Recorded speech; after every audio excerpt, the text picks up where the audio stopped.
Chris Davis. Power move.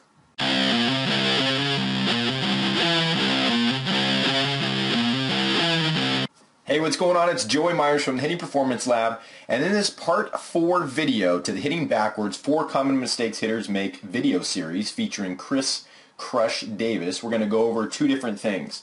The first thing are the 5 problems with being short to the ball, and then the second thing is when we should be accelerating the barrel. But first, let's go over the 5 problems with being short to the ball.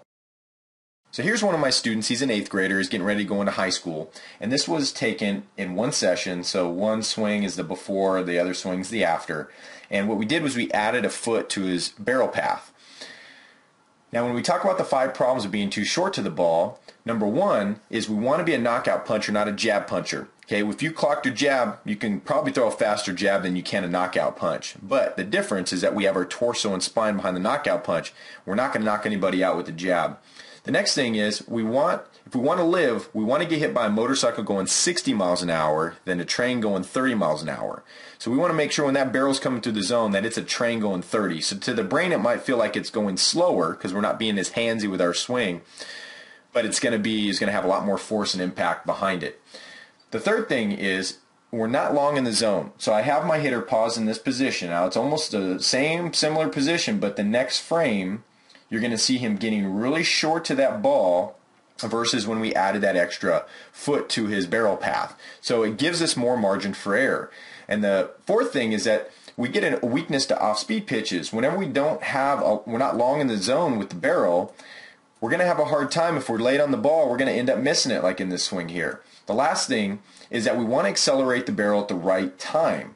Now when is the right time? Is it at contact, like the speed hitter that everybody talks about? Should we hear the click at contact or should we hear the click behind us? And we should hear the click behind us. That barrel should be accelerating down here, and as it turns a corner, and we talk about the Nike swoosh sign, as it turns a corner, we should be free with the arms and hands to make adjustments to pitch location, to speed, to breaking ball, whatever. But the barrel should be accelerated behind us, and it's not with the handsy swing, and that's the problem with being short to the ball. Okay, so now let's take a look at when Chris Crush Davis actually accelerates his barrel. So let's apply the science of barrel path to Chris Davis's swing. As you can see here, I've already pre-planned out his barrel path, and it holds a striking resemblance to the Nike swoosh sign. Now I go into the actual science of centripetal versus centrifugal forces on my video blog on my site, so you can go there and check that out for more detail. But basically what you don't see Chris Davis doing is taking his hands and his knob to the ball here. This is not a being short to the ball type of swing.